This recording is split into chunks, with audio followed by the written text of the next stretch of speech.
Ayan, get ready with me dahil ako ay lalabas ngayon. Siyempre, hindi masyadong mainit. Mukhang hindi naman ganon nakakasunog ang klima ngayong araw, no? Pero siyempre, mag-skincare pa rin tayo sa umaga. Umaga at gabi lang naman. So, siyempre, number 1, ang ating toner. Ayan, COSRX pa din yan. Nag-stick na ako sa COSRX. Parang tagal ko na siyang ginagamit. Like, mga maghalos 1 year na ako na gumagamit ng COSRX. And, so far, ang ganda naman din ng result sa aking balat. I mean, grabe yung mukha ko dati. Ang dami kong tigyawat. Parang ano siya, hormonal pimples. Ganyan. Hormonal acne. Oh, grabe talaga. So, ito, niacinamide with snail mucin. Hinahalo, ayan. Hinahalo ko na din yung vitamin C dito.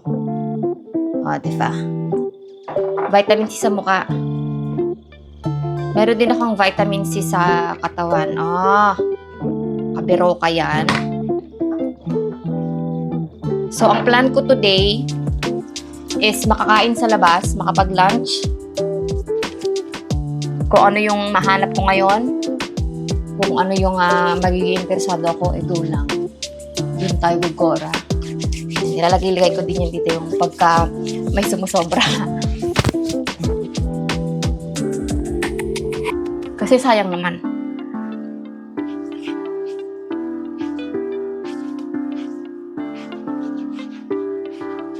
And bibili din ako ng sapatos kasi nagpapabili yung jowa ko ng sapatos. Nasira siguro yung sapatos na binili niya last time. Umakyat siya ng bundok. Mura lang naman mga sapatos dito.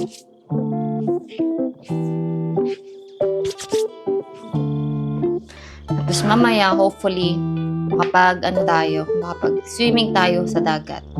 Kasi hindi na masyadong madaming tao. Hindi katulad kagabi. Kahapon na, grabe, Sunday kasi kahapon. Kaya sobrang daming mga naliligo. Outing-outing, ganyan, yung mga locals, so on.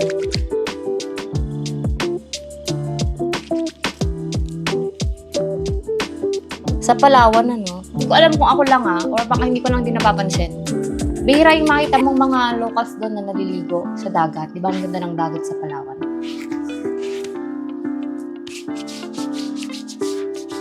Sabi ko, siguro nagsawa na silang maligo. Kasi araw-araw naman na nilang nakikita. Pero dito, makita mo talaga ang dami. Mga locals, halos araw-araw.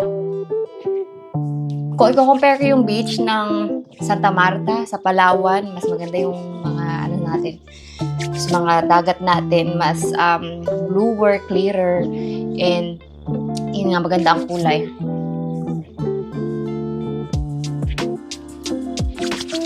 So, ayan na yung cream na aking inilagay.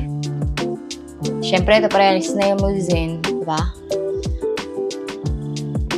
Ay! Sino ka dyan? Matagal mo na itong uubusin. Siguro mga 3 months. Ayan. Kung maliit lang mukha mo. Jerks. Pero kung magastador kang magamit ng cream, bilis lang ang yan. Pag-upos. So, eto na, pinaka-importante. Sunscreen.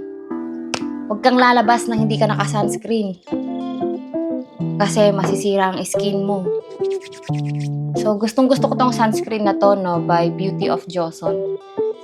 Kasi ang dali lang niya i-blend. And ang dali niya ma-absorb sa skin. At eto pa, nag-promote. Bakit? Sponsor ka niyan. Anong tawag dito? Ang dali niyang i-reapply. So, di ba dapat nagsa-sunscreen tayo every 2 hours, ganyan, lalo na kung sobrang init. So, ito, kahit naka-makeup ka, ang daling i-apply. Huwag naman yung contour. Siyempre, pag nag-contour ka, mag-ano na yun, yung mga contour mo, ma-melt na yun. Ang ginagamit ko kasing, BB cream lang, yung ginagamit kong foundation sa ating foundation day. So, ayan, ipapakita ko sa inyo. Itong BB cream na to, napakatipid. Grabe. Very light lang yung ginagamit ko. Siyempre, iba yung sunscreen ko sa balat. Huwag kayong ano dyan. Bumili din ako ng sunscreen sa balat. Oh, di ba? Ay! Ay! Ay! Sino ka dyan? Ang ganda nito, nasaktuhan ko yung shade ng ano, ng balat ko. Natural beige. And, ayan, pachipit-chipit lang ang gamit mo, pero pag in-spread mo yan, maganda yung pagkaka-spread. Liver spread. Uy, usap na liver spread yung rain mo.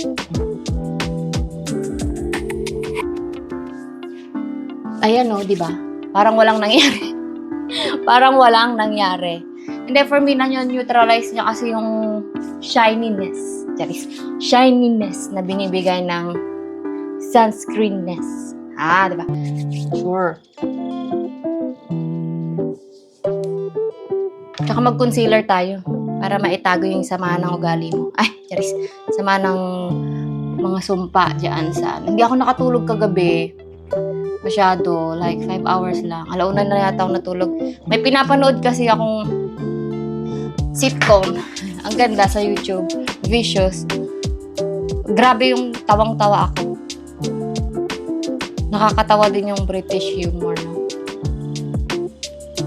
Sa una, hindi ka makaka-relate sa mga British humor pag bago-bago ka lang sa UK. Pero, as time goes by, hindi ka pa rin makaka-relate kasi, kasi ang hirap intindihin minsan. Pero, yung mga mabababaw, ayan, kaya naman natin intindihin. Ayan, pak. Tapos, lalagay tayo ng face tint. Sino ka dyan? Ito, konti lang para mukha naman tayong nasunog na namumula. Hindi yung sunog na itim agad. Alam mo yon? Sunburn, pero itim agad. Hindi man lang namula. Yung jowa ko lang yung namumula. Pero ako, straight na agad. Itim na agad. Hindi na yun. Wala nang ano. Wala nang redness. Blackness na agad.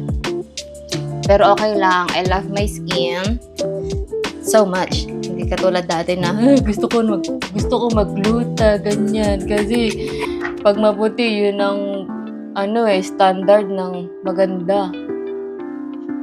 Hoy! Hindi pala totoo yun. Huwag mong hayaang society yung magdikta sa'yo, no? Maganda ka, hindi mo lang alam kasi tago yung ganda mo. O, di ba? Madidiscover mo din yan one day. Baka hindi pa ngayon. Charis, joke lang. Maganda ka, no? Huwag kang dyan. Huwag kang nagdadrama. Tapos, gamit tayo ng mascara. Hindi sa ating pilik mata, kundi sa ating kilay. Makapal na yung kilay ko. Pero, wala lang. Gusto kong suklayin. So, ayan. Pwede suklay. Diba? May changes ba? Wala naman. Ayan. Ay! Wag kang dyan. Ay, yan na. Ayan kadalasang nangyayari pagka naglalagay ako ng mascara sa kilay. Ayan, kumakalat. Diba? Yan. Ayan na. Tapos na ang aking look. Ready na ako sa buhay. Ayan. Ready na ako sa buhay.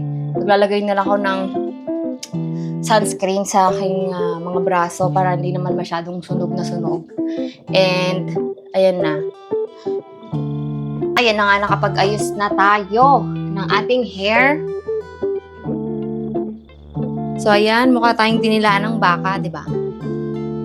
Ay! Ang puti! Charis. Ang itim! Okay lang yan, wala akong pake. Anyways, ito na ang ating overall look. Ipapakita ko sa inyo. Ay, ano ba yun? Pala dapat sa kabila. Ay, charus! So, ayan, as usual, ipapakita ko sa inyo. Ito, binigay na naman ng aking friend. At ito naman, binili ko to sa Primark 2 years ago. So, ang tagal na.